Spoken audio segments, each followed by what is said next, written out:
melakukan metode permainan, yaitu dengan mata pelajaran SKI dengan materi sejarah perkembangan Islam pada masa Khulafaur Rasyidin.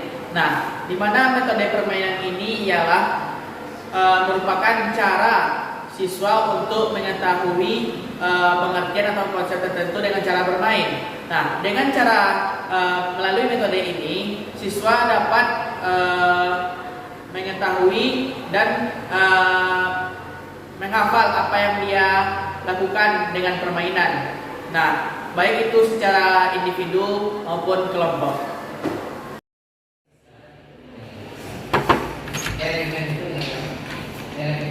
Assalamualaikum warahmatullahi.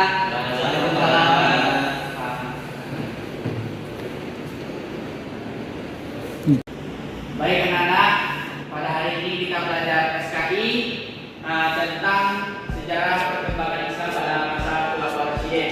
Sebelum kita memasuki pelajaran, kita berdoa terlebih dahulu. Jadi pimpin Haji, berarti pimpin doa.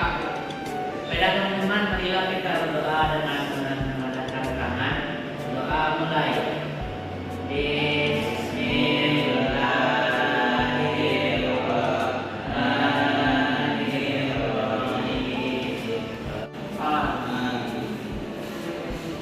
Baik, mari kita masuk pelajaran kita pada hari itu bermain seni belajar ya anak.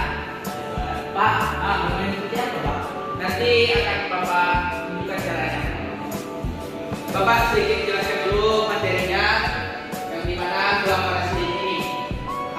Khulafaur Rasyidin ini itu ada 4 orang sahabat Rasulullah SAW. Yang pertama itu ialah Abu Bakar.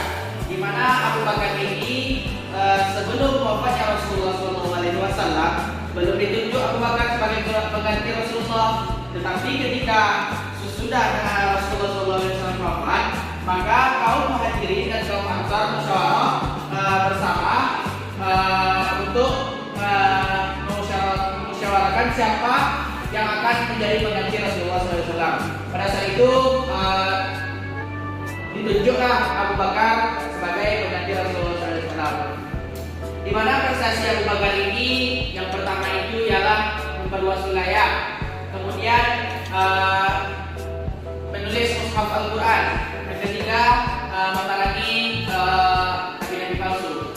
Yang kedua itu ialah Umar bin Khattab, di mana Umar bin Khattab ini ditunjuk oleh Abu Bakar.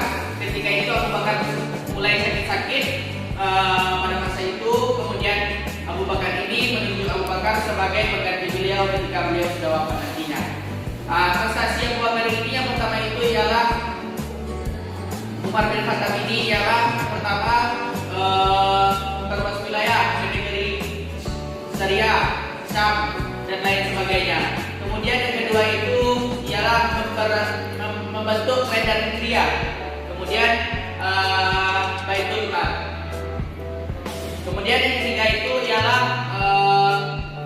Utsman bin Affan. Di mana Utsman bin Affan ini pelantikannya itu ketika itu membentuk dewan syariah. Di mana dewan syariah ini beranggotakan 6 anggota, di mana yang diketuai oleh Abdurrahman bin Auf. Kemudian setelah bermusyawarah anggota dewan ini 4 orang mengundurkan diri. Kemudian yang tersisa itu Abdurrahman bin Auf dan Utsman bin Affan. Kemudian Utsman bin Affan dan Ali bin Abi Thalib yang tersisa. Kemudian Utsman bin Affan ini terpilih sebagai pengganti Umar bin Khattab. Kemudian prestasinya itu ialah membentuk angkatan laut, menyeragakan Al-Quran dan menyusun Al-Quran,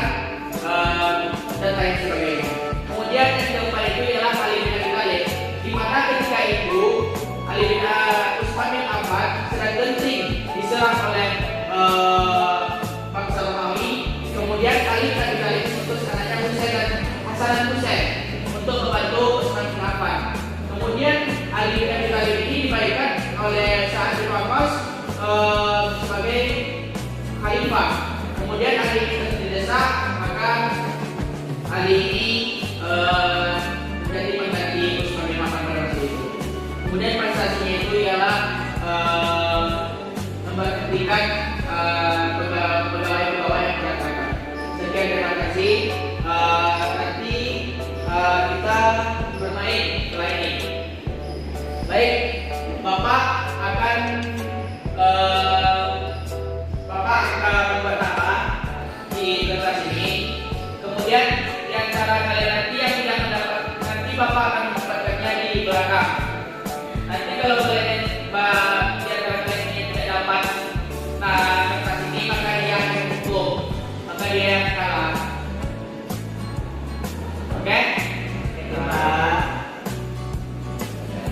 Baik, Bapak akan meletakkan kertas ini di belakang. Kalian tidak boleh letak di belakang.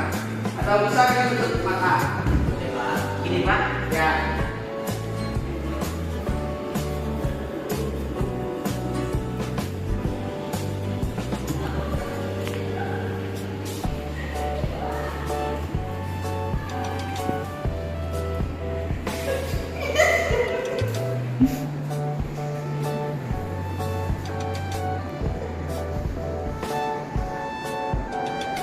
Oke, baik. Kertas tadi sudah Bapak dapatkan. Sekarang kalian cari kertas tersebut dan di antara kalian ini yang tidak dapat nanti maka itu yang akan dihukum. Silakan cari.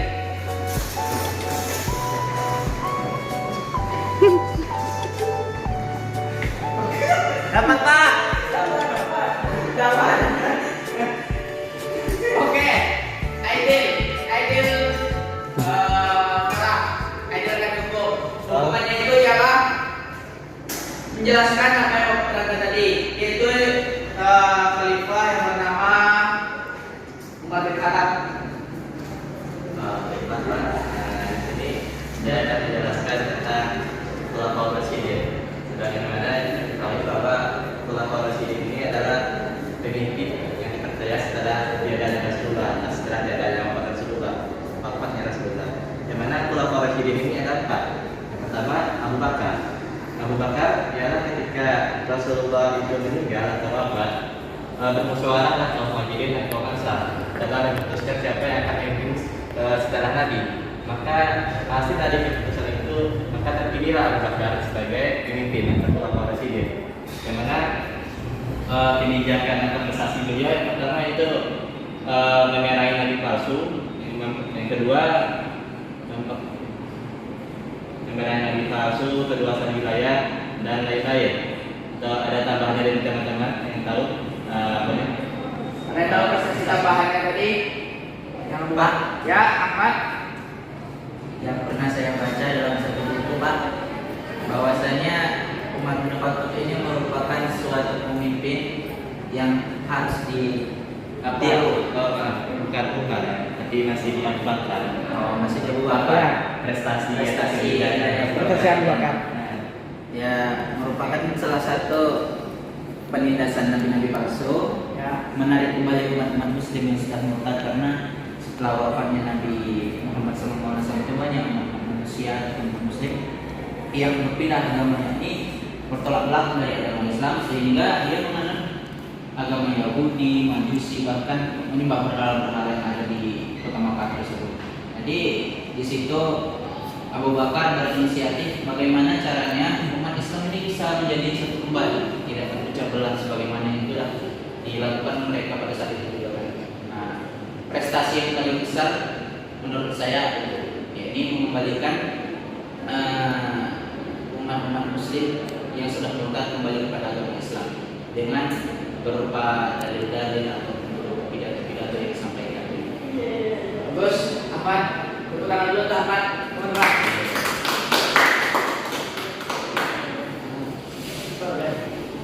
Enggak. Iya.